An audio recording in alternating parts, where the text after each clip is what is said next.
أعوذ بالله من الشيطان الرجيم بسم الله الرحمن الرحيم وتجاهدون في سبيل الله بأموالكم وأنفسكم ذلكم خير لكم إن كنتم تعلمون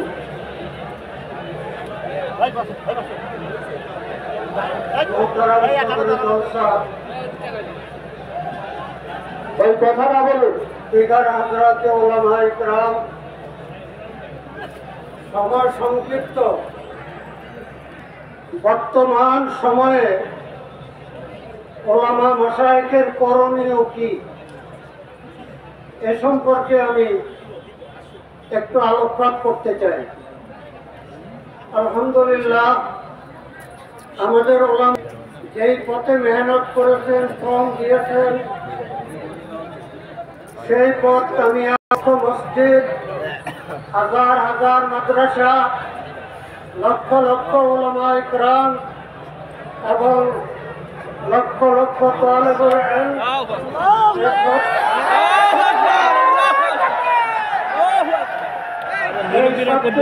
উলামা ইকরামের মেহনতের ফসল। আমি উলামা মাশায়েখের খেদমতে আরজ করব ইস্তাফতে কালবাক। পেয়ারে রাসূল সাল্লাল্লাহু আলাইহি ওয়াসাল্লাম বলতেন, তোমার অন্তরকে জিজ্ঞাসা করো এই মুহূর্তে কি করা দরকার। মাদ্রাসা মুহতামিম হিসাবে বড় বড় ইমারত, হাজার হাজার ছাত্র মাদ্রাসায় আপনার প্রচেষ্টায় গড়ে উঠেছে। এখন এই মুহূর্তে করণীয় কি? এই মুহূর্তে আল্লাহ পাক রব্বুল আলামিন আমাদের সামনে একটা সুযোগ এনে দিয়েছেন। 47 সালের পর থেকে এরকম সুযোগ আমাদের সামনে আর কখনো আসে নাই। রাজনৈতিক ময়দানে উলামা ইকরামের তাদের ক্ষমতায় যেতে হলে আমরা শুধু লোক পরিবর্তন, সুতরাং দেশের সমস্ত জনগণের একটা চাহিদা।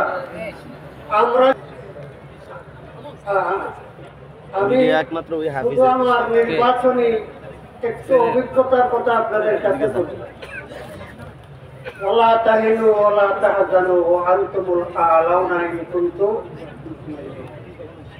আমি এই ফ্যাসিস্ট আওয়ামী লীগ সরকারের আমলে ইউনিয়ন পরিষদের 2টি নির্বাচনে বিজয় অর্জন করেছি।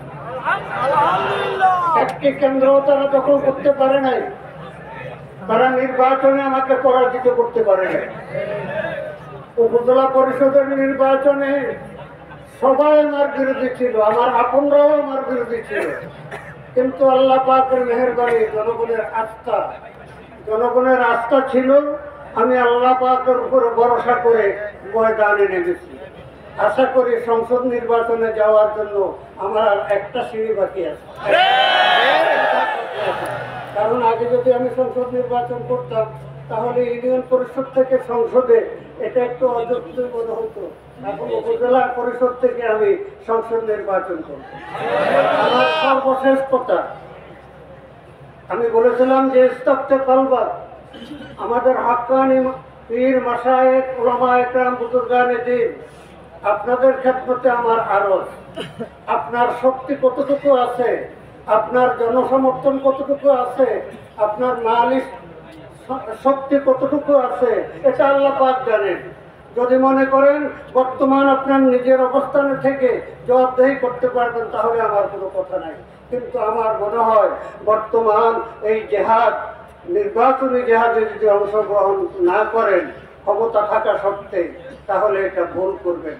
আমি আমার ইসলামী আন্দোলনের নেতৃবৃন্দর কাছে অনুরোধ করব, আমরা নমিনেশন সভাপতিকে, উপজেলা সভাপতিকে এটা লক্ষ্য না করে কোন নির্বাচনী আসনে কোন বুজুর্গ, কোন আল্লাহওয়ালা, কোন পীর মাশায়েখ, কোন আলেমকে নমিনেশন দিলে আমরা নির্বাচিত করায় আনতে পারবো, এই দিকটা যেন বিবেচনা করেন।